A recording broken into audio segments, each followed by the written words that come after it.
Selamat datang di Mimpi Bermakna. Jika Anda menikmati perjalanan evolusi ini, luangkan waktu sebentar untuk suka dan berlangganan, dan beritahu kami, Anda menonton dari mana, dan di zaman mana. Kita tidak berada di hutan lebat yang subur. Bayangkan Anda dipindahkan ke 250 juta tahun yang lalu, di tengah kekeringan Trias awal. Anda merasakan panas gurun yang menyengat, tanahnya retak, dan udara terasa berat oleh debu. Ini adalah dunia yang baru saja dicakar oleh kepunahan Permian, sebuah dunia yang keras, di mana sumber daya menjadi langka dan kompetisi untuk bertahan hidup sangat brutal. Di padang pasir yang sepi inilah, Anda menemukan nenek moyang Archosauria.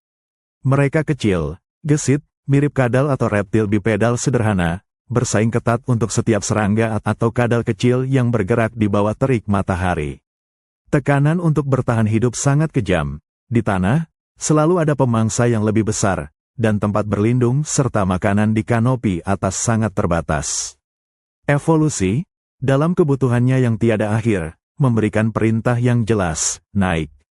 Terbang, Anda menyaksikan salah satu eksperimen anatomis terbesar alam semesta. Tubuh mereka harus menjadi ringan, sangat ringan. Sebagai tanggapan terhadap kebutuhan ini, tulang-tulang mulai menjadi berongga, diisi kantung udara. Ini adalah struktur yang menakjubkan, pneumatik, jauh lebih ringan dan lebih efisien daripada kerangka kita yang padat. Tapi kunci utama penerbangan mereka terletak pada tangan. Perhatikan jari keempat itu. Sementara nenek moyang Archosauria lainnya mengembangkan cakar atau berjalan di keempat kaki, pada makhluk Proto-Pterosauria ini, jari itu mulai memanjang. Jari itu terus memanjang, menjadi tiang penopang yang luar biasa untuk selembar kulit, patagium, yang membentang dari ujung jari hingga ke pinggul. Anda menyaksikan terbentuknya sayap pertama vertebrata yang sejati, bukan sekadar meluncur dari pohon, melainkan penerbangan bertenaga. Ini bukan sayap berbulu seperti burung, atau sayap bertulang banyak seperti kelelawar. Ini adalah solusi yang unik, elegan, dan sangat rapuh, dibangun di atas satu jari yang diperkuat. Melalui era Mesozoikum, Anda mengikuti penerbangan mereka. Mereka mendominasi langit selama lebih dari 150 juta tahun. Anda menyaksikan diversifikasi luar biasa, dari Dimorphodon yang kecil dan bergigi tajam yang mungkin memburu ikan, hingga raksasa Cretaceous, Quetzalcoatlus. Bayangkan sayap yang memiliki rentang setara dengan pesawat kecil, tingginya mencapai seekor jerapah, melayang di atas padang rumput. Mereka mengisi setiap relung udara yang mungkin. Namun, penerbangan yang sangat terspesialisasi ini terbukti menjadi pedang bermata dua. Ketika lingkungan berubah secara dramatis setelah tumbukan kapek, Anda melihat mereka berjuang. Sementara burung, yang memiliki solusi penerbangan yang berbeda dan lebih fleksibel, menggunakan banyak bulu dan tulang yang lebih pendek, bertahan, Pterosauria, dengan desain penerbangan yang terlalu khusus dan bergantung pada jari tunggal yang rapuh, gagal beradaptasi. Anda menyaksikan langit menjadi sunyi dari siluet bersayap tipis itu. Kepunahan memaksa Anda untuk merenung, keindahan evolusi terletak pada keanekaragaman solusi yang tak terbatas, tetapi spesialisasi yang sempurna hari ini bisa menjadi kelemahan fatal besok. Ini adalah harga yang harus dibayar oleh para penakluk langit pertama. Anda kembali berdiri di bawah langit Trias yang terik, di era di mana Archosauria mulai bangkit. Tapi kali ini, fokuskan pendengaran Anda. Anda mendengar suara gesekan, langkah kaki kecil yang tak terhitung jumlahnya. Ini bukan hanya lingkungan yang sulit, ini adalah tekanan populasi yang sangat hebat. Anda melihat nenek moyang Pterosauria, reptil kecil yang lincah, berbagi tanah dengan kerabat mereka. Di padang rumput dan hutan purba, setiap serangga, setiap biji, dan setiap tempat berlindung yang teduh sudah diperebutkan oleh kompetitor yang identik. Tekanan intraspesies ini, persaingan antar sesama jenis, adalah pendorong evolusi yang paling kejam. Untuk bertahan hidup, mereka tidak bisa menjadi lebih cepat atau lebih kuat di tanah. Mereka harus meninggalkan tanah sepenuhnya. Mereka harus menemukan dimensi baru. Mereka harus menjadi vertikal. Evolusi merespons dengan solusi radikal. Perhatikan makhluk Proto-Pterosauria ini, saat tekanan memaksa perubahan pada anatomi tangan mereka. 4 jari mereka masih ada, Tetapi satu jari, jari keempat, mulai tumbuh dan memanjang dengan laju yang luar biasa. Anda menyaksikannya terentang, menjadi jauh lebih panjang dari seluruh anggota tubuh lainnya, sebuah tiang penyangga yang ramping dan kokoh. Ini adalah keputusan evolusioner yang ekstrim, semua kekuatan penerbangan diletakkan di atas satu rusuk. Jari keempat ini sekarang menopang patagium, membran kulit yang tipis namun kuat, membentang jauh ke belakang, hingga ke pergelangan kaki. Ini bukan lagi sekadar meluncur, ini adalah sistem sayap yang dirancang untuk penerbangan bertenaga. Untuk memungkinkan struktur yang sangat besar ini terbang, tubuhnya harus mengabaikan kepadatan. Anda menyaksikan bagaimana tulang mereka mulai bertransmisi, tidak menjadi padat, tetapi menjadi ringan, berongga, dan dipenuhi kantung udara yang terhubung ke sistem pernapasan mereka. Inilah yang kita sebut struktur pneumatik, mirip dengan kerangka pesawat modern, di mana kekuatan harus diprioritaskan di atas berat. Penerbangan pertama mereka mungkin canggung, mengepakkan sayap kulit besar yang disangga jari tunggal. Tetapi seiring waktu, mereka menjadi master aerodinamika. Melintasi Mesozoikum, mereka menaklukkan setiap wilayah udara. Anda melihat sayap Pterodactylus yang kecil, terbang di atas pantai, hingga bayangan kolosal Quetzalcoatlus yang menutupi hutan di bawah. Mereka menjadi satu-satunya vertebrata yang terbang selama 150 juta tahun. Namun, ketika malapetaka Kapek menghantam, solusi unik mereka menjadi kerentanan fatal. Dibandingkan dengan burung, yang memiliki sayap yang ditopang oleh banyak tulang dan mengandalkan bulu yang dapat diperbaiki, Pterosauria bergantung sepenuhnya pada integritas membran kulit yang rapuh yang ditopang oleh satu jari. Ketika debu dan kegelapan menutupi langit, rantai makanan ambruk, dan lingkungan yang berubah menuntut adaptasi cepat. Pterosauria, dengan desain penerbangan yang terlalu terspesialisasi dan kurangnya kemampuan untuk tumbuh cepat atau beradaptasi secara fleksibel, tidak dapat bertahan. Anda menyaksikan penerbangan mereka berakhir, bukti bahwa terkadang, solusi paling elegan adalah yang paling rapuh ketika dunia berbalik. Evolusi menciptakan para penakluk langit yang luar biasa, tetapi hanya untuk saat itu, bukan untuk selamanya. Anda berada di hutan purba yang lembab, sekitar 230 juta tahun yang lalu. Matahari bersinar melalui kanopi pepohonan yang asing, tetapi di lantai hutan, Anda merasakan kegelisahan yang nyata. Makhluk-makhluk Archosauria kecil berlarian, mangsa yang lezat bagi setiap predator besar yang lewat. Inilah dunia di mana daratan menjadi arena perburuan tanpa henti. Bayangkan Anda mengamati salah satu makhluk kecil, yang hanya sedikit lebih besar dari kadal besar modern, berebut serangga atau mencari buah-buahan. Tekanan untuk tidak dimakan dan kebutuhan untuk menemukan sumber daya yang belum dieksploitasi, mendorong mereka ke atas. Inilah lompatan awal, bukan lompatan fisik yang besar, tetapi perpindahan mendesak untuk mencari ketinggian. Awalnya, mereka mungkin adalah peluncur yang canggung. Mereka menggunakan tungkai depan mereka, bukan untuk berjalan, melainkan untuk mencengkeram. Anda menyaksikan bagaimana naluri cengkeraman ini mulai memengaruhi anatomi mereka. Tungkai depan menjadi lebih panjang, lebih kuat, mencari pegangan di dahan-dahan tertinggi. Kebutuhan untuk melompat dari ketinggian, untuk menghindari pemangsa di bawah atau melintasi celah, mulai membentuk kembali tubuh mereka.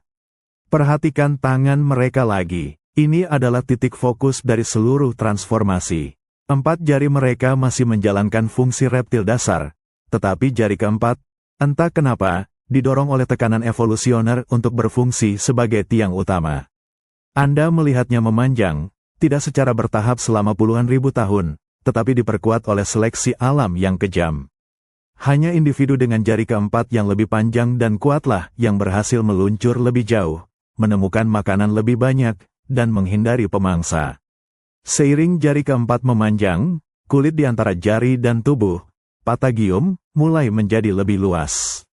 Ini menciptakan permukaan aerodinamis yang primitif. Anda melihat mereka meluncur, kemudian mulai mengepak. Setiap kepakan adalah percobaan evolusioner, membebaskan mereka dari batasan tanah. Untuk mendukung upaya ini, setiap bagian tubuh yang tidak perlu dipertahankan harus dilepaskan bebannya. Anda menyaksikan struktur tulang mereka berubah, tulang yang padat menjadi tulang berongga yang luar biasa ringan, diisi udara, bukan lagi tulang biasa, melainkan sayap yang hampir transparan. Ini adalah periode transisi yang kacau. Beberapa spesies mungkin menjadi penerbang yang buruk, segera punah. Tetapi spesies yang berhasil memanfaatkan energi dari kepakan tungkai depan yang kini adalah sayap, dan menopang diri dengan jari tunggal raksasa itu, mulai mendominasi. Selama periode Jurasik dan Kretaseus, Anda melihat hasil dari lompatan awal ini, para Pterosauria. Mereka bukan lagi reptil yang berlari atau meluncur. Mereka adalah penguasa langit yang sah. Anda melihat Rhamphorhynchus yang memiliki ekor seperti kemudi, dan akhirnya, raksasa tanpa ekor yang terbang sejauh benua, Quetzalcoatlus. Mereka menjadi bukti bahwa tekanan untuk mencari ceruk baru, untuk mencapai ketinggian, dapat memaksa adaptasi yang paling radikal. Solusi mereka untuk penerbangan, satu tiang penopang, tulang berongga, adalah unik. Ini adalah janji bahwa di bawah tekanan, kehidupan akan selalu menemukan cara untuk terbang, meskipun terkadang, solusi yang paling jenius pun memiliki tanggal kedaluarsa. Anda berdiri di tebing Trias, 240 juta tahun yang lalu. Di bawah Anda, hutan masih menyediakan perlindungan, tetapi perjalanan dari satu pohon ke pohon lain adalah risiko besar. Anda melihat seekor Proto-Pterosauria, seekor reptil kecil yang lincah, melompat dari dahan. Ini adalah periode uji coba dan kesalahan evolusioner. Mereka tidak langsung terbang, mereka jatuh, atau lebih tepatnya, meluncur. Keuntungan dari jatuhnya mereka adalah kemampuan untuk memperpanjang waktu di udara, memungkinkan mereka mencapai dahan berikutnya, atau menghindar dari gigitan yang datang dari bawah. Untuk memaksimalkan keunggulan dalam jatuh ini, mereka harus mengurangi hambatan dan bobot. Anda menyaksikan dimulainya proyek pengurangan berat badan paling radikal dalam sejarah vertebrata. Tulang-tulang yang dulunya padat, mulai berongga. Tidak hanya berongga, tetapi dinding tulang menjadi sangat tipis, seperti rangka sepeda balap, diperkuat di titik-titik stres, tetapi diisi dengan kantung udara yang merupakan perpanjangan dari paru-paru. Perubahan ini, dikenal sebagai pneumatisasi, adalah kunci.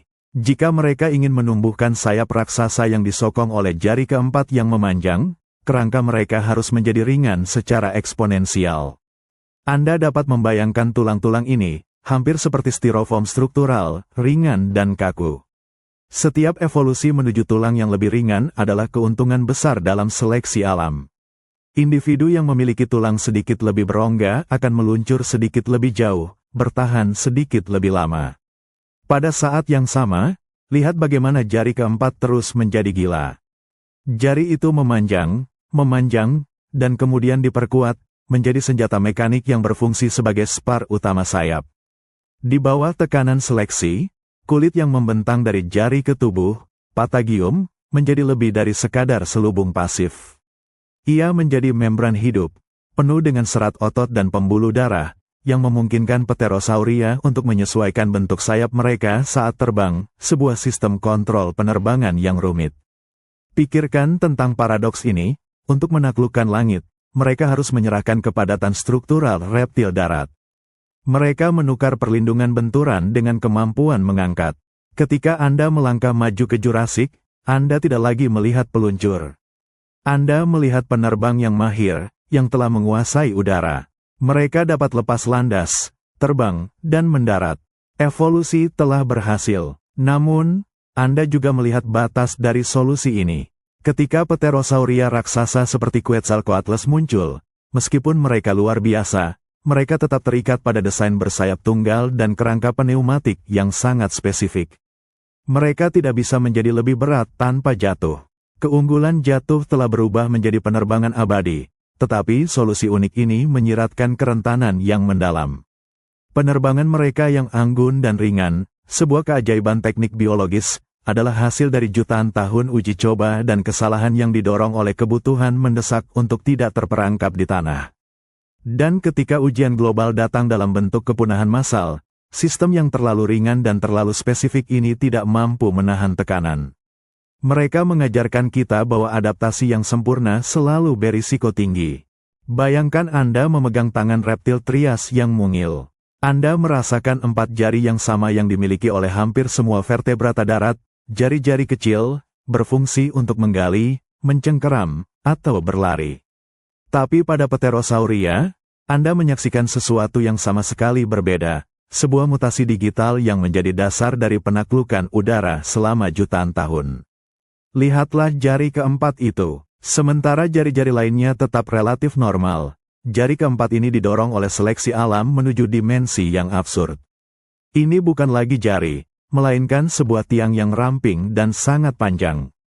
Ini adalah pertaruhan evolusioner yang berani, meletakkan seluruh struktur sayap pada satu anggota badan. Anda menyaksikan di sepanjang waktu, tulang jari ini tidak hanya memanjang, tetapi juga harus diperkuat secara struktural. Ia harus mampu menahan tekanan aerodinamis saat mengepak, menahan ketegangan kulit sayap, patagium, yang membentang luas. Jari ini harus sangat kuat, namun sisa kerangka harus menjadi seringan mungkin. Ini menciptakan kontras yang menakjubkan. Di satu sisi, Anda memiliki jari keempat yang panjang, kaku, dan kokoh, yang menjadi balok utama sayap. Di sisi lain, sisa lengan dan tubuh mereka dikosongkan. Anda merasakan bobotnya. Tulang-tulang Pterosauria, seperti yang telah kita bahas, adalah keajaiban pneumatik, berongga dan tipis, untuk mengurangi bobot hingga batas yang paling ekstrim. Tanpa jari raksasa ini, tulang berongga yang tipis akan segera patah. Jari keempat yang memanjang ini adalah jaminan struktural mereka di udara. Anda melihat Pterosauria primitif, seperti Dimorphodon, di mana jari keempat yang panjang sudah jelas terlihat, memungkinkan mereka untuk terbang dan bermanuver di atas laut purba, menangkap ikan. Penerbangan mereka di awal Jurassik masih bergantung pada ekor yang panjang sebagai kemudi. Seiring evolusi berjalan ke era Cretaceous, Anda menyaksikan spesialisasi yang semakin ekstrim. Pada Pterosauria yang lebih maju, jari-jari lain hampir tidak digunakan untuk penerbangan, menjadi kecil, hanya berfungsi untuk mencengkeram dahan saat mendarat. Sementara itu, jari keempat terus tumbuh, mencapai panjang beberapa meter pada raksasa seperti Hatzegopteryx atau Quetzalcoatlus. Bayangkan Pterosauria mendarat, mereka melipat jari keempat yang sangat panjang itu, melipat sayap kulit mereka seperti payung terbalik. Mereka bergerak di tanah dengan canggung, menggunakan tungkai belakang dan 3 jari depan yang kecil sebagai penopang. Ini adalah makhluk yang dirancang ulang sepenuhnya untuk udara, bahkan jika itu berarti kompromi total dalam mobilitas darat. Penerbangan Pterosauria adalah manifestasi fisik dari taruhan evolusioner ini, keberanian untuk memodifikasi satu anggota tubuh secara drastis demi fungsi baru. Ini adalah bukti bahwa inovasi terbesar alam seringkali datang dari mutasi tunggal yang didorong oleh tekanan lingkungan yang tak terhindarkan. Dan selama 150 juta tahun, taruhan pada jari keempat itu memenangkan langit. Mereka mengajarkan kita bahwa terkadang, spesialisasi yang tidak konvensional adalah satu-satunya jalan menuju dominasi. Fokuskan pandangan Anda pada anatomi penerbangan Pterosauria.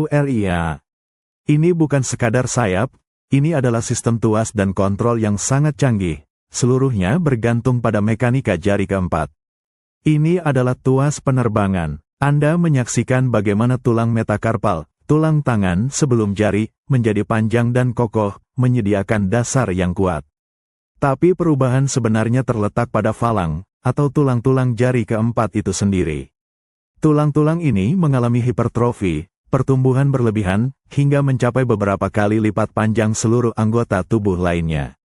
Bayangkan tuas penerbangan ini bekerja, otot-otot di bahu dan dada sangat kuat, tentu saja, untuk mengepakkan seluruh lengan. Tetapi untuk mengontrol bentuk sayap saat terbang, Pterosauria tidak hanya mengandalkan pergerakan bahu. Mereka menggunakan sendi-sendi di jari keempat mereka. Anda melihat bagaimana sendi di antara falang ini memungkinkan derajat fleksi yang terbatas.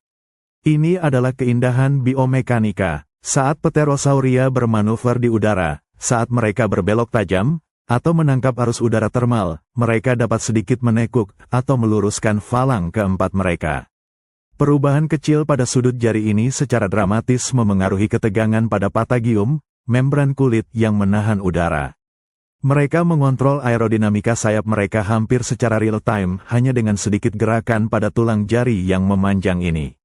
Ini adalah solusi yang sangat efisien dan juga sangat berisiko. Setiap tulang jari yang patah berarti kerusakan total pada sayap. Sistem ini tidak memiliki redundansi. Dibandingkan dengan sayap burung yang ditopang oleh banyak tulang dan ribuan bulu, yang dapat diperbaiki jika rusak, sayap Pterosauria adalah monolit yang rapuh. Anda melihat Pterosauria kecil dan awal dari Jurassic awal.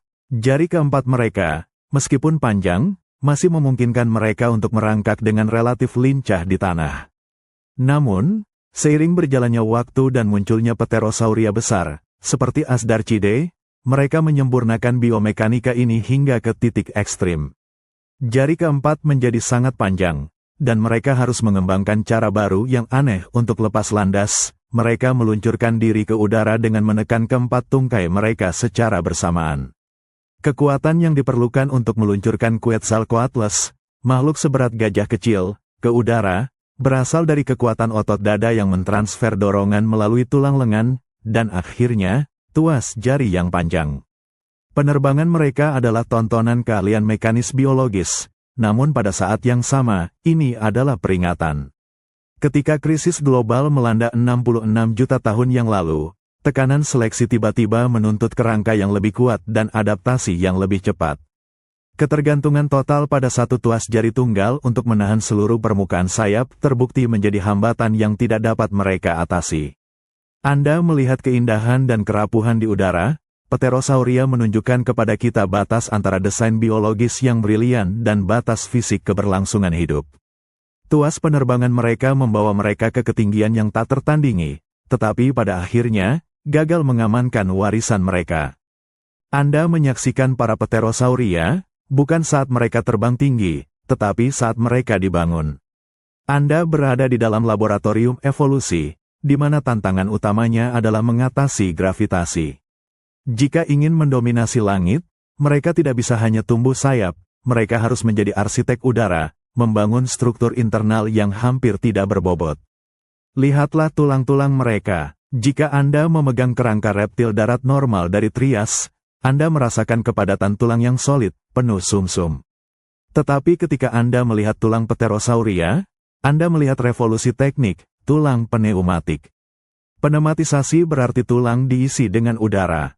Ini bukan sekadar tulang berongga seperti pada beberapa burung modern. Pada Pterosauria, sebagian besar kerangka, dari tulang lengan hingga vertebra, adalah cangkang tipis yang diperkuat yang terhubung langsung ke sistem kantung udara pernapasan. Anda dapat membayangkan tabung yang sangat halus dan ringan, yang memberikan kekakuan struktural dengan massa minimum. Teknik biologis ini memungkinkan Pterosauria mencapai ukuran yang luar biasa. Tanpa pengurangan berat badan yang radikal ini, raksasa seperti Quetzalcoatlus tidak akan pernah bisa lepas landas. Dengan rentang sayap 10 meter, jika tulangnya padat, ia akan terlalu berat untuk terbang. Tetapi berkat arsitektur pneumatik ini, bobotnya yang fantastis tetap dalam batas yang dapat diatasi oleh otot-otot sayapnya. Anda melihat bagaimana sistem pernapasan Pterosauria harus bekerja dalam sinkronisasi sempurna dengan arsitektur tulang ini. Udara segar tidak hanya mengalir ke paru-paru, tetapi juga didorong melalui seluruh sistem kantung udara yang meminimalkan berat badan, sekaligus memastikan pendinginan dan efisiensi oksigen yang tinggi, sebuah mesin termal yang sempurna untuk penerbangan berenergi tinggi. Selama era Jurassic, inovasi ini memungkinkan diversifikasi yang eksplosif. Anda melihat Pterosauria yang memancing, yang berburu serangga, dan yang melayang di atas laut selama berminggu-minggu. Semuanya dibangun berdasarkan prinsip yang sama, bobot minimal, kekuatan maksimal. Tetapi arsitektur udara ini, betapapun jeniusnya, menetapkan batas yang kejam. Dinding tulang mereka sangat tipis, menjadikannya sangat rapuh. Untuk makhluk yang terbang, pendaratan yang buruk, atau benturan kecil, bisa berakibat fatal. Mereka hidup dengan risiko tinggi, mereka telah menukar keselamatan struktural dengan dominasi aerodinamika. Ketika Anda menyaksikan bencana kapek, kerapuhan ini menjadi sangat jelas. Lingkungan yang dingin, gelap, dan penuh puing-puing bukanlah tempat bagi kerangka yang sangat ringan dan tipis. Mereka adalah ahli penerbangan yang tak tertandingi, tetapi keahlian mereka terkunci dalam desain yang tidak fleksibel. Arsitek udara itu, Meskipun membangun kerajaan di langit selama 150 juta tahun, gagal merancang kerangka yang bisa menahan era kegelapan. Mereka adalah bukti bahwa terkadang, untuk mencapai hal yang luar biasa, Anda harus mengambil risiko yang luar biasa pula. Anda berdiri di hadapan salah satu tantangan terbesar bagi kehidupan, melawan gravitasi. Bagi Pterosauria, menjadi besar di udara memerlukan perhitungan yang sangat teliti antara kekuatan dan bobot. Jika mereka ingin memiliki rentang sayap yang luar biasa, mereka harus memecahkan persamaan berat itu. Bayangkan Anda mengamati evolusi melalui kacamata insinyur. Setiap gram yang dihemat pada kerangka setara dengan peningkatan kapasitas angkat atau sayap yang lebih besar. Pada Pterosauria, solusi utama untuk tantangan ini adalah sistem tulang pneumatik yang telah kita bahas, tulang yang berongga dan diisi udara. Namun, penerapannya pada tulang-tulang raksasa adalah keajaiban sejati. Anda melihat Pterosauria raksasa Cretaceous. Rentang sayap mereka bisa mencapai 10 hingga 11 meter, sebanding dengan pesawat ringan. Jika reptil darat dengan ukuran serupa memiliki tulang yang padat, mereka akan terlalu berat bahkan untuk berdiri, apalagi terbang. Tetapi pada Pterosauria, tulang anggota tubuh mereka, termasuk jari keempat yang memanjang, adalah superstruktur yang kaku dan ringan. Dinding tulangnya sangat tipis, dan rongga internal besar terhubung langsung dengan sistem kantung udara pernapasan, memastikan bobot minimal. Ini adalah perpaduan antara pengurangan massa dan distribusi kekuatan. Anda menyaksikan tulang-tulang besar ini yang berfungsi sebagai kolom bertekanan, memberikan kekakuan dimanapun stres terjadi, sambil membuang semua materi padat yang tidak diperlukan. Inilah sebabnya mengapa fosil Pterosauria sangat jarang dan seringkali ditemukan dalam keadaan hancur, tulang mereka terlalu rapuh untuk menahan proses fosilisasi tanpa kerusakan. Bagaimana cara kerangka ini mempertahankan kekuatannya? Anda melihat bahwa meskipun tulangnya berongga, sambungan dan artikulasi, tempat-tempat di mana tulang bertemu, diperkuat dengan serat dan lapisan tulang yang lebih padat. Jari keempat, yang menahan beban penerbangan, adalah contoh utama, sangat ringan di tengah, tetapi sendi yang menghubungkannya ke lengan adalah titik fokus kekuatan. Penerbangan Pterosauria, terutama bagi spesies terbesar, bukanlah tentang mengepakkan sayap dengan energi besar terus-menerus. Itu adalah tentang meluncur. Mereka memanfaatkan rentang sayap yang luas, dikombinasikan dengan bobot yang sangat rendah, untuk menggunakan arus udara termal dan angin laut, menghemat energi. Mereka telah memecahkan masalah gravitasi dengan meminimalkan massa yang harus diangkat. Namun, Anda kembali melihat kerentanan yang tersembunyi. Solusi bobot rendah yang brilian ini juga membuat mereka tidak fleksibel secara evolusioner. Ketika dunia terguncang oleh dampak kabek, kebutuhan akan ketahanan, bukan keringanan ekstrim, menjadi prioritas. Tulang pneumatik yang tipis dan sayap kulit tunggal mereka tidak mampu menanggung ketidakpastian iklim dan kurangnya sumber daya. Pterosauria mengajarkan kita bahwa dominasi tertinggi di udara datang dengan harga yang fantastis, pengorbanan daya tahan. Mereka terbang paling tinggi dan paling jauh, tetapi mereka gagal menghadapi kegelapan. Mari kita tinggalkan sejenak struktur tulang dan fokuskan pada apa yang membuat Pterosauria benar-benar terbang. Patagium. Ini bukan sekadar lembaran kulit, seperti pada bajing terbang. Ini adalah layar organik yang hidup, sebuah keajaiban rekayasa jaringan yang mampu menyesuaikan diri dengan angin Mesozoikum. Anda melihat Pterosauria melebarkan sayapnya. Membran ini, yang membentang dari jari keempat raksasa hingga ke tubuh atau bahkan pergelangan kaki, disebut patagium. Jika Anda menyentuhnya, Anda akan merasakan bahwa meskipun tipis, ia memiliki ketegangan yang luar biasa. Ketegangan ini dipertahankan oleh otot-otot halus dan yang lebih penting, oleh jaringan internal yang unik. Di dalam membran ini, Anda menemukan jaringan serat internal yang disebut aktinofibril. Bayangkan filamen mikroskopis, seperti benang karbon halus, yang membentang di dalam kulit. Serat-serat ini memberikan kekakuan dan elastisitas yang diperlukan untuk menahan tekanan aerodinamis tanpa menjadi berat atau tebal. Anda menyaksikan bagaimana Pterosauria menggunakan kekuatan otot mereka, yang melekat pada jari keempat dan tubuh, untuk mengubah ketegangan aktinofibril ini. Ini adalah sistem kontrol penerbangan yang halus. Saat Pterosauria terbang melayang di atas lautan, mereka tidak hanya mengepak. Mereka memanipulasi membran ini seperti pelaut yang menyesuaikan layar. Perubahan sudut jari keempat yang kecil, yang memanjang, mengubah geometri keseluruhan sayap, memungkinkan mereka untuk melakukan manuver kompleks yang jauh lebih unggul daripada banyak burung primitif pada zaman itu. Anda melihat bagaimana Patagium ini beradaptasi dengan gaya hidup yang berbeda. Pada Pterosauria yang memburu ikan, sayapnya mungkin lebih sempit dan runcing, dirancang untuk kecepatan tinggi. Pada spesies yang meluncur melintasi daratan seperti Quetzalcoatlus, membrannya lebar dan panjang, memungkinkan mereka untuk memanfaatkan arus termal dengan efisiensi yang luar biasa, berlayar di udara selama berjam-jam tanpa perlu mengepak terlalu sering. Peran Patagium juga melampaui penerbangan. Dalam beberapa spesies, para ilmuwan berspekulasi bahwa warna atau pola pada membran ini dapat digunakan untuk tujuan perkawinan, menampilkan layar organik raksasa. Namun, di sini lagi Anda melihat kerapuhan yang melekat. Patagium adalah jaringan hidup yang terbuka. Meskipun aktinofibril memberikannya ketahanan, setiap robekan besar akan melumpuhkan penerbangan. Di dunia yang keras, setiap pertempuran teritorial atau tabrakan yang buruk bisa berarti akhir. Ketika Anda melihat Pterosauria ini meluncur dengan anggun di atas kepala, Anda tidak hanya melihat reptil terbang, Anda melihat bagaimana evolusi mengambil kulit biasa dan mengubahnya menjadi organ penerbangan yang sangat kompleks dan rapuh, sebuah layar hidup yang ditenun dari serat protein. Patagium adalah kesempurnaan desain, tetapi seperti semua kesempurnaan, ia rentan terhadap kegagalan ketika kondisi yang mendukungnya menghilang. Kita kembali ke periode Trias akhir, saat eksperimen penerbangan Pterosauria masih dalam tahap yang kasar.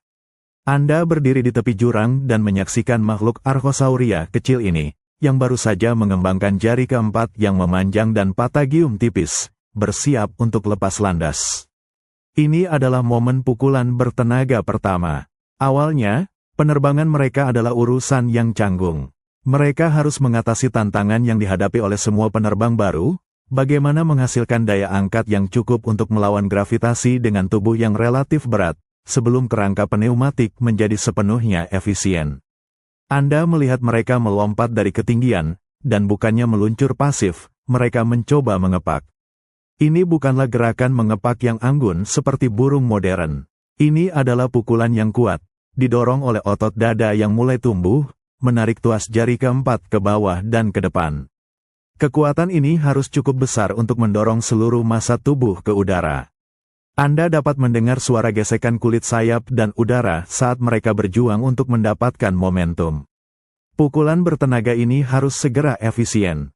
Makhluk yang menghabiskan terlalu banyak energi untuk setiap meter vertikal akan mati kelaparan. Anda menyaksikan evolusi menajamkan biomekanika ini. Tulang dada mereka, atau sternum, mulai mengembangkan lunas yang lebih dalam untuk menambatkan otot-otot terbang yang masif. Perhatikan juga bagaimana mereka lepas landas. Berbeda dengan burung yang seringkali melompat menggunakan kaki belakang, Pterosauria yang canggih kemudian akan mengandalkan keempat tungkai. Anda menyaksikan mereka menekan keempat titik, mendorong ke atas dengan kekuatan eksplosif, menggunakan tungkai belakang untuk dorongan vertikal dan sayap depan sebagai pendorong utama. Ini adalah peluncuran 4 titik yang unik, yang sangat penting terutama bagi spesies yang lebih besar. Pada tahap awal evolusi, penerbangan mereka mungkin terbatas, memanjat pohon atau tebing tinggi, dan menggunakan penerbangan sebagai cara untuk mencapai sumber daya yang tidak dapat dijangkau di darat. Ini adalah adaptasi perilaku yang didorong oleh sumber daya. Serangga di udara dan ikan di perairan terbuka adalah ceruk yang menunggu untuk dieksploitasi, jauh dari gigi buaya dan dinosaurus darat. Seiring berjalannya waktu, pukulan bertenaga pertama ini menjadi semakin halus dan efisien. Pada Jurassik, Anda melihat Pterosauria telah menjadi penerbang yang andal, mampu bertahan di udara melalui badai dan jarak jauh. Kekasaran awal telah digantikan oleh efisiensi aerodinamis. Namun, penguasaan penerbangan ini juga mengunci mereka pada jalur evolusioner yang sempit. Setiap spesies Pterosauria bergantung pada kemampuan untuk menghasilkan pukulan bertenaga yang besar, suatu keterampilan yang membutuhkan energi tinggi. Ketika lingkungan global runtuh, dan sumber makanan berkurang drastis setelah dampak asteroid, mempertahankan penerbangan bertenaga menjadi perjuangan yang sia-sia. Pukulan pertama yang membawa mereka ke langit, pada akhirnya tidak cukup kuat untuk membawa mereka melewati masa kepunahan. Anda kini menyaksikan fajar penerbangan PTEROSAURIA di awal hingga pertengahan era Jurassik. Lupakan raksasa tanpa ekor yang datang belakangan. Perhatian Anda tertuju pada para perintis, Pterosauria berekor panjang, yang dikenal sebagai Rhamphorhynchoids. Bayangkan Anda berada di atas laut dangkal yang hangat. Di atas Anda, makhluk-makhluk yang elegan ini meluncur dan berburu. Ciri khas mereka adalah ekor yang sangat panjang dan kaku. Di ujungnya terdapat vein berbentuk berlian yang terbuat dari kulit. Ekor ini berfungsi sebagai kemudi, sebuah fitur yang sangat penting bagi navigasi awal mereka di udara. Anda melihat Rhamphorhynchus itu sendiri, dengan sayapnya yang relatif pendek dan lebar, dan gigi-gigi tajam yang dirancang untuk menangkap ikan di permukaan air. Ketika mereka terbang, ekor yang panjang dan kaku itu berfungsi untuk stabilisasi. Jika mereka ingin berbelok, mereka menggerakkan vein di ujung ekor, mengubah hambatan udara dan mengarahkan tubuh mereka, seperti sirip pada perahu layar. Penerbangan RHAMPHORHYNCHOIDS relatif primitif dibandingkan dengan keturunan mereka. Mereka lebih bergantung pada kekuatan kepakan dan kemudi ekor untuk bermanuver. Ini mencerminkan tahap awal ketika evolusi masih mencoba-coba bagaimana mengendalikan sayap yang begitu besar yang ditopang oleh satu jari. Anda melihat sebuah adegan perburuan. Seekor Rhamphorhynchus terbang rendah di atas air. Ia dengan cepat menyesuaikan sudut ekornya untuk membelok tajam dan menyambar ikan yang berenang dekat permukaan. Kemampuan manuver ini, meskipun dibantu oleh kemudi yang menonjol, memungkinkan mereka untuk menguasai relung ikan di sekitar laut purba Eropa. Namun, evolusi tidak pernah statis. Seiring berjalannya waktu dan berkembangnya Pterosauria menjadi lebih besar dan memiliki sayap yang lebih efisien untuk meluncur, ekor panjang ini menjadi tidak praktis, sebuah fitur yang menghasilkan terlalu banyak hambatan. Di periode Cretaceous, Anda menyaksikan para pionir berekor panjang ini mulai digantikan oleh Pterodactyloids. Pterosauria baru ini memiliki ekor yang jauh lebih pendek, dan mereka mengandalkan kontrol sayap yang lebih canggih, yang dimungkinkan oleh sendi lengan dan otot yang lebih maju, daripada kemudi ekor yang kasar. Punahnya Rhamphorhynchoids menandai transisi yang signifikan. Penerbangan telah berpindah dari kontrol pasif berekor panjang menuju kontrol aktif dan dinamis dari sayap itu sendiri. Mereka adalah bukti bahwa inovasi yang membawa Anda ke atas belum tentu yang mempertahankan Anda di sana. Para perintis berekor panjang mengajari dunia cara terbang, tetapi mereka tidak merancang desain yang diperlukan untuk menaklukkan puncak evolusi penerbangan. Anda berdiri di pantai Jurassik, di mana laut dangkal bertemu dengan tebing kapur. Rasakan angin laut yang kuat. Ini bukan hanya tentang terbang di atas hutan. Pterosauria, terutama Rhamphorhynchoids, menemukan ceruk ekologis yang sempurna di garis pantai dan di atas lautan. Ini adalah kisah tentang dominasi pesisir. Anda melihat lusinan Rhamphorhynchus berburu dalam formasi yang longgar. Mereka ahli dalam meluncur. Dengan kerangka pneumatik super ringan dan rentang sayap yang lebar, mereka dapat memanfaatkan aliran udara yang dihasilkan oleh pertemuan angin laut dan daratan, yang disebut slope lift. Anda menyaksikan mereka melayang tanpa upaya, menghemat energi, berjam-jam tanpa perlu mengepakkan sayap. Fokuskan pada paruh mereka, paruh panjang, ramping, dan diisi dengan gigi kecil yang tajam yang miring ke depan. Ini adalah alat tangkap yang sempurna. Saat mereka meluncur rendah di atas permukaan air, mereka secara harfiah menggaruk air dengan ujung rahang bawah mereka. Ini bukan penerbangan jarak jauh ke laut terbuka, melainkan eksploitasi perikanan di zona dangkal. Anda menyaksikan momen dramatis. Seekor Rhamphorhynchus melihat bayangan ikan di bawah. Ia harus melakukan manuver mendadak. Anda melihatnya menggunakan ekornya yang panjang, yang memiliki vein di ujungnya, sebagai kemudi mendadak. Ekor itu berayun, memberikan kontrol yang diperlukan untuk menjatuhkan diri sebentar, menangkap mangsa, dan segera kembali ke ketinggian, dengan sayap kulitnya yang fleksibel menahan tekanan. Dominasi Pterosauria di lingkungan pesisir ini berlangsung selama jutaan tahun. Mereka mengisi semua peran yang nantinya akan diisi oleh burung laut seperti camar dan albatros. Mereka adalah para peluncur yang sempurna, memanfaatkan setiap angin sepoi-sepoi dan arus termal. Namun, penguasaan pesisir ini juga menjadi batas kemampuan mereka. Karena mereka sangat efisien di udara terbuka dan di atas air, evolusi mereka kurang mengembangkan kemampuan untuk berjalan atau bergerak lincah di darat.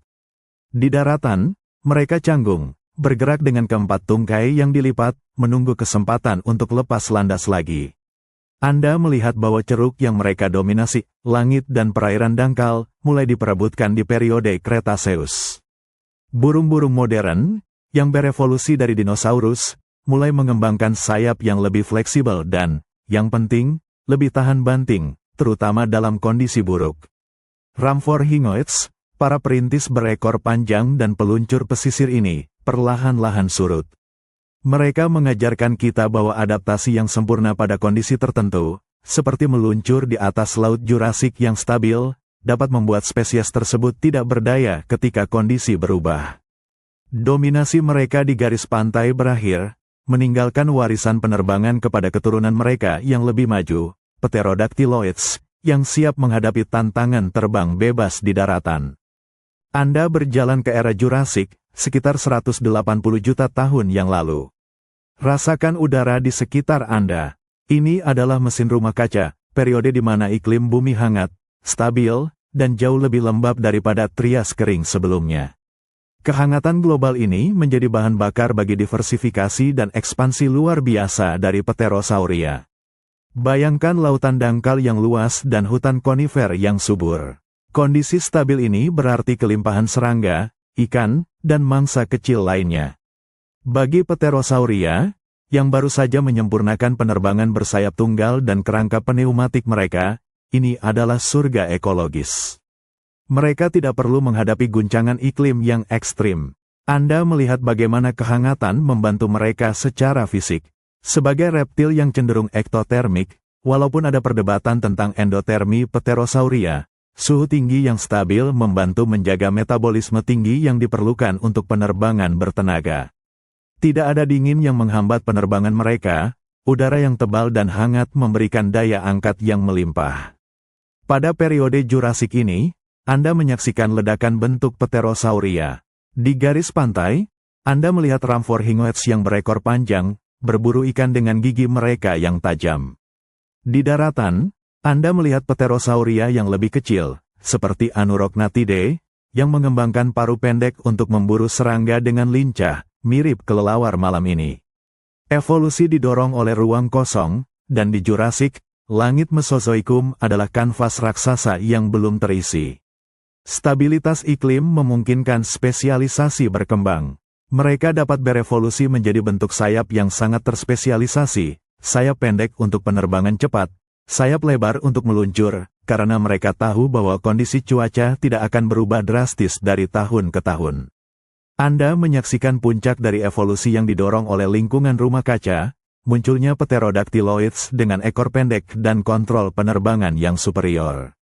Mereka tidak lagi membutuhkan kemudi ekor, penerbangan mereka menjadi lebih aerodinamis dan efisien. Namun, di sini terdapat benih kehancuran mereka. Kenyamanan jangka panjang dari lingkungan rumah kaca ini tidak mempersiapkan mereka untuk kekejaman yang akan datang.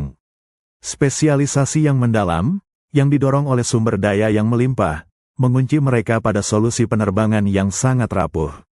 Mereka menjadi terlalu bergantung pada stabilitas iklim Jurassik dan Kretaseus awal. Penerbangan Pterosauria adalah kisah tentang bagaimana lingkungan yang stabil dan hangat dapat memicu inovasi ekstrim dan diversifikasi. Tetapi mereka juga mengajarkan kita bahwa ketika mesin rumah kaca global itu mati, spesies yang paling terspesialisasi adalah yang pertama kali jatuh dari langit. Anda berada di hutan Kretaseus, di mana para Archosauria raksasa mendominasi daratan. Dengarkan raungan predator besar yang berburu. Pterosauria mungkin telah menguasai langit, tetapi mereka tidak pernah sepenuhnya aman.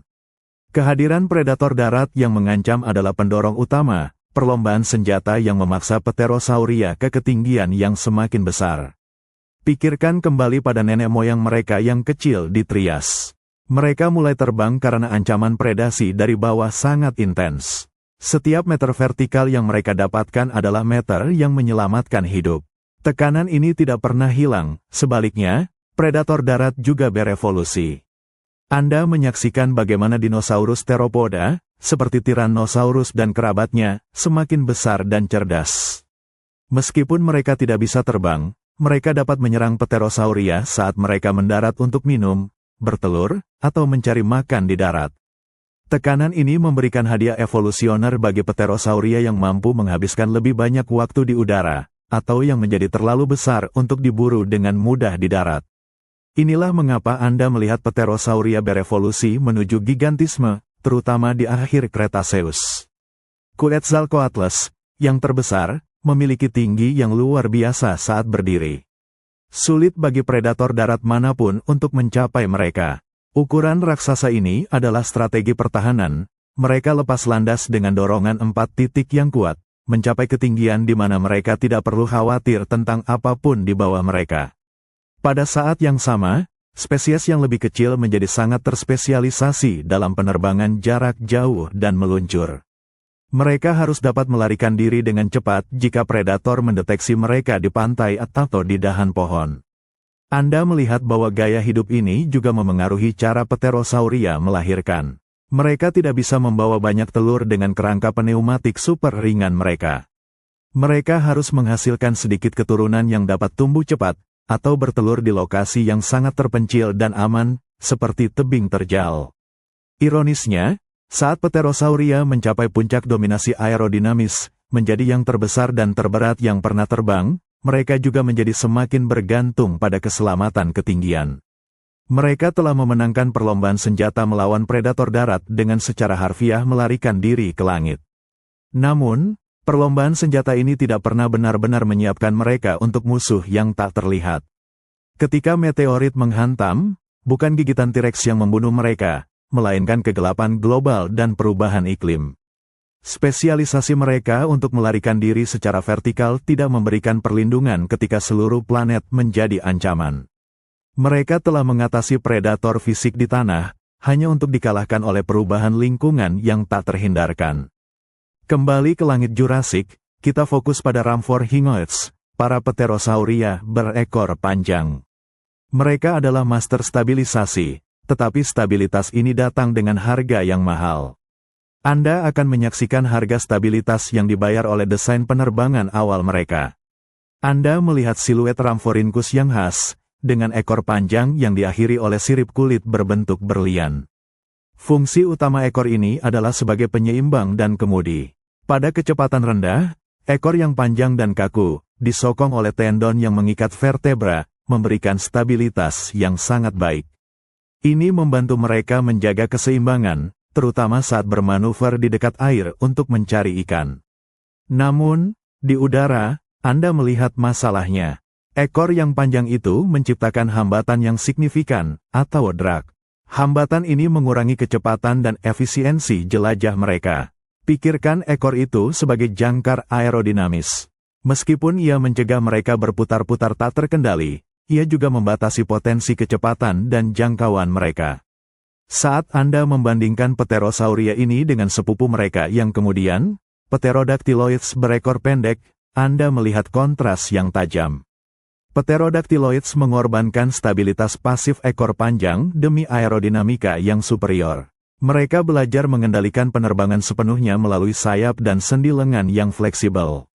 Anda menyaksikan bagaimana evolusi mulai menghilangkan ekor panjang. Seiring waktu, Pterosauria menemukan bahwa kontrol dinamis, menggunakan otot dan sendi sayap untuk menyesuaikan bentuk patagium mereka, jauh lebih efisien dan fleksibel daripada kontrol statis menggunakan ekor yang berat. Pada akhir Jurassik, Rhamphorhynchoids mulai surut. Mereka telah berhasil. Mereka menunjukkan bahwa terbang mungkin dilakukan bagi vertebrata. Tetapi solusi mereka, penerbangan yang stabil dan dikendalikan oleh ekor, tidak mampu bersaing dalam jangka panjang dengan efisiensi kecepatan tinggi yang ditawarkan oleh desain berekor pendek. Keberhasilan mereka menjadi batasan mereka. Mereka adalah pilot yang terikat pada kemudi yang besar, di era di mana Pterosauria yang lebih maju sudah mulai menggunakan kontrol yang terintegrasi di ujung sayap.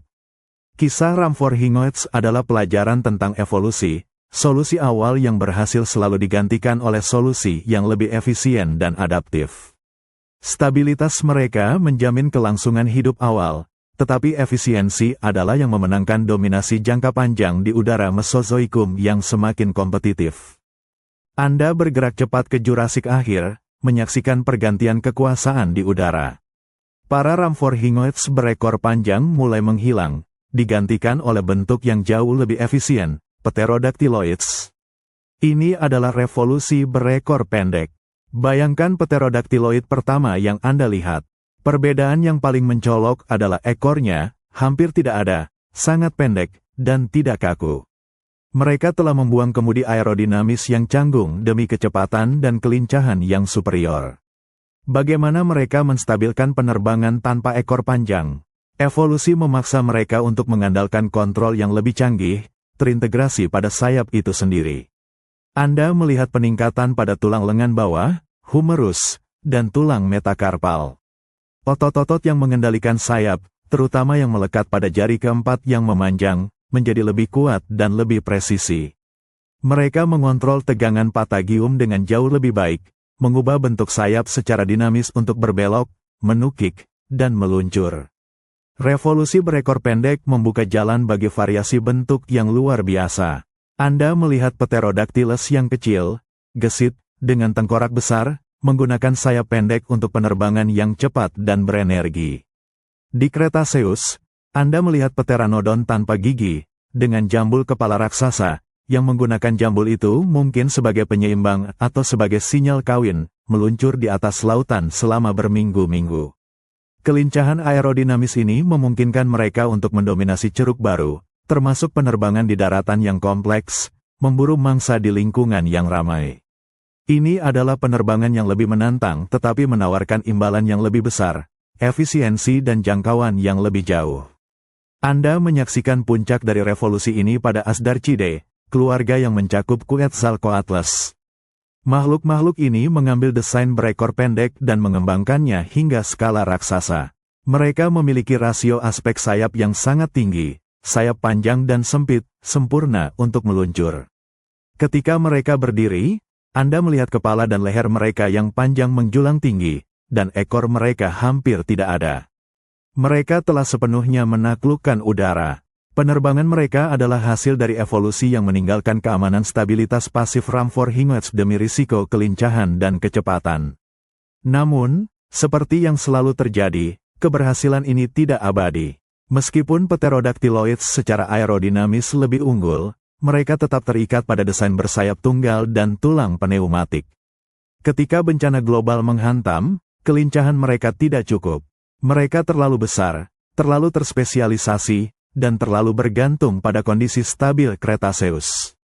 Revolusi berekor pendek memberi mereka dominasi udara yang tak tertandingi, tetapi juga mengunci mereka pada jalur menuju kepunahan total ketika dunia yang mereka kuasai menghilang. Setelah Pterosauria menguasai langit melalui penerbangan yang efisien, tekanan evolusioner beralih dari bertahan hidup menjadi menarik pasangan. Anda memasuki era ketika sayap bukan lagi satu-satunya yang penting. Anda menyaksikan sinyal dalam angin, ledakan aneh dari jambul tengkorak yang didorong oleh seleksi seksual. Lihatlah kepala Pterosauria, tengkorak mereka mulai menunjukkan struktur yang luar biasa. Ini bukan hanya tulang, tetapi juga perluasan tulang yang tipis, seringkali didukung oleh jaringan ikat dan mungkin kulit berwarna cerah saat hidup. Inilah jambul kepala, atau cranial crest, yang muncul dalam berbagai bentuk.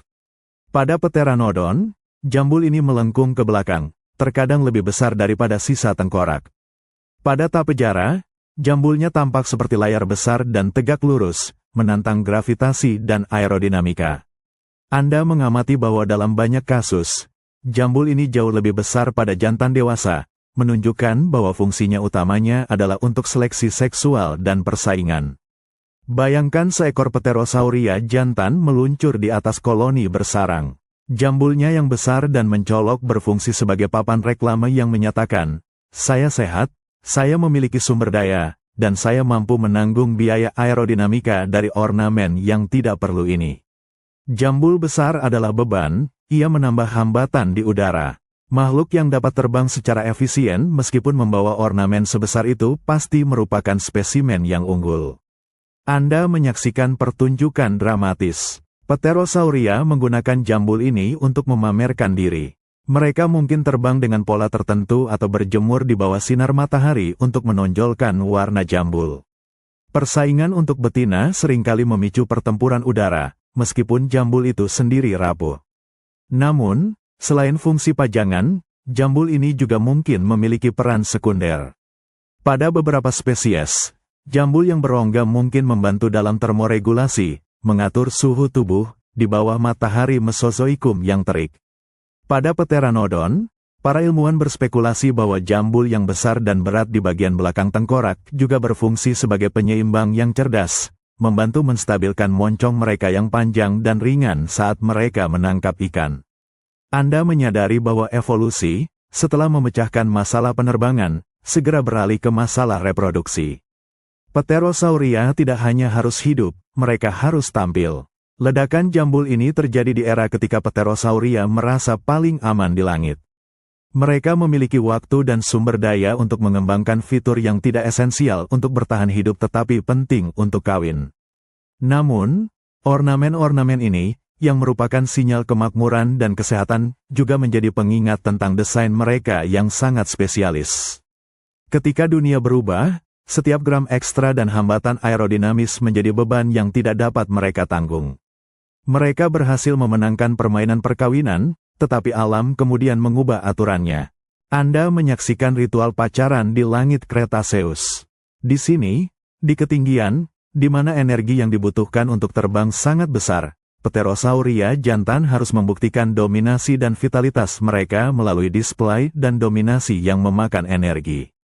Bayangkan kawanan Pterosauria tapejara berkumpul di tebing. Jantan menampilkan jambul kepala mereka yang berbentuk layar, yang mungkin diwarnai dengan pigmen cerah. Ini bukan hanya pertunjukan statis. Anda melihat mereka terlibat dalam ritual pacaran udara yang intens, sebuah pemborosan energi yang mahal. Mereka harus terbang dalam pola yang rumit, menunjukkan kontrol aerodinamis yang sempurna meskipun jambul yang tidak praktis itu menambah hambatan angin. Mereka menukik tajam, meluncur di tepi jurang, dan mengepakkan sayap mereka yang panjang dan rapuh dengan kekuatan yang menakjubkan. Setiap manuver adalah deklarasi langsung kepada calon pasangan, "Saya sangat sehat dan kuat sehingga saya mampu menyia-nyiakan energi ini." Perhatikan kontrasnya, di satu sisi, Anda memiliki kerangka pneumatik yang sangat ringan, dirancang untuk efisiensi ekstrim dalam jelajah. Di sisi lain, Anda memiliki kebutuhan biologis untuk membuang-buang energi dalam pameran yang rumit. Ini adalah dilema evolusioner. Alat bertahan hidup, penerbangan efisien, harus menoleransi alat reproduksi, pajangan yang mahal. Pada Pterosauria yang lebih besar, ritual dominasi mungkin melibatkan kompetisi teritorial yang lebih agresif. Anda menyaksikan jantan Pteranodon menggunakan jambul belakang besar mereka dalam perkelahian non-fisik, saling memamerkan ukuran dan ketinggian. Mungkin ada juga pertempuran kecil untuk mendapatkan posisi sarang terbaik di tebing, di mana setiap kesalahan pendaratan bisa berarti kematian. Ritual ini didorong oleh seleksi seksual, sebuah siklus umpan balik yang terus-menerus mendorong Pterosauria menuju bentuk yang lebih ekstrim, jambul yang lebih besar, ukuran tubuh yang lebih besar. Namun, pengeluaran energi untuk ritual pacaran ini menumpuk risiko. Energi yang dihabiskan untuk penerbangan akrobatik intens tidak dapat digunakan untuk mencari makanan atau pemeliharaan tubuh. Dalam lingkungan yang stabil, ini adalah risiko yang dapat dibenarkan. Tetapi ketika bencana kapok tiba, keseimbangan energi ini hancur. Langit menjadi gelap, rantai makanan ambruk, dan setiap kalori menjadi penting. Tiba-tiba, Pterosauria yang terlalu besar, yang mengandalkan kebiasaan terbang dan pemborosan energi mereka untuk menarik pasangan, tidak dapat mempertahankan diri. Ornamen mahal mereka, yang merupakan lambang dominasi di era kemakmuran, menjadi pemberat yang fatal di era kelaparan. Mereka mengajarkan kita bahwa dominasi tidak berarti kekal, itu hanya berarti keberhasilan dalam konteks waktu tertentu. Anda sekarang berdiri di tengah jaring makanan Mesozoikum yang kompleks, menyaksikan Pterosauria mengisi setiap celah ekologis di udara. Ini adalah jigsaw Darwinian yang bergerak cepat, di mana spesies harus berspesialisasi atau punah. Ketika Pterosauria menaklukkan langit, mereka segera menghadapi tekanan untuk mengurangi persaingan di antara mereka sendiri. Hasilnya adalah diversifikasi yang luar biasa, atau spesialisasi, di mana setiap jenis Pterosauria menemukan keahlian uniknya. Anda melihat pembagian relung yang presisi. Di satu sisi, Anda memiliki Desungaripterids, dengan moncong yang kuat dan gigi tumpul, yang mungkin berspesialisasi dalam memakan moluska dan krustasea yang keras, membuka cangkang mereka di sepanjang pantai. Di sisi lain, Anda melihat Pteranodon, yang hampir tidak memiliki gigi, melayang di atas laut dan menangkap ikan dalam volume besar, mengandalkan paruh panjang mereka sebagai kantung penangkap. Perhatikan Tinasciasmatids. Beberapa memiliki ratusan gigi seperti saringan, bertengger di rahang mereka. Anda menyaksikan mereka terbang rendah di atas air atau lumpur, menyaring air atau lumpur untuk mendapatkan invertebrata kecil, mirip dengan flamingo atau bebek modern. Mereka telah mengukir relung yang menuntut presisi anatomis yang tinggi. Bahkan di antara raksasa, ada spesialisasi.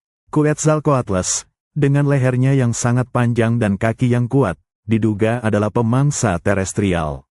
Anda membayangkan mereka berjalan di darat, mengambil mangsa kecil dan bangkai. Mereka tidak hanya terbang, mereka juga mengisi peran predator puncak di daratan, yang dicapai dengan penerbangan. Spesialisasi ini adalah tanda kesuksesan Pterosauria. Mereka telah memecah-mecah sumber daya udara dan pesisir, memastikan bahwa setiap jenis Pterosauria memiliki ceruk makanan unik, yang meminimalkan persaingan. Namun, spesialisasi adalah pedang bermata dua. Anda melihat betapa rapuhnya rantai ini. Setiap kepingan jigsaw ini sangat bergantung pada keberadaan mangsa spesifiknya. Desungaripterids membutuhkan cangkang, Tinasciasmatids membutuhkan organisme saringan. Ketika lingkungan Mesozoikum stabil, spesialisasi ini memungkinkan populasi yang besar. Tetapi ketika iklim global runtuh, dan rantai makanan di dasar jaring makanan mulai hancur, serangga hilang, plankton mati, spesialisasi mereka menjadi beban. Pterosauria yang berspesialisasi dalam menyaring air, misalnya, tidak dapat dengan mudah beralih ke makanan darat yang tersedia, karena paruh mereka dirancang hanya untuk satu tujuan. Pterosauria mengajarkan kita bahwa keragaman dan spesialisasi adalah indikator kemakmuran ekologis, tetapi itu adalah kemakmuran yang hanya bisa bertahan selama lingkungan tetap stabil. Dalam menghadapi kehancuran mendadak, makhluk yang paling fleksibel dan generalislah yang bertahan, meninggalkan para spesialis yang dirancang dengan indah di belakang.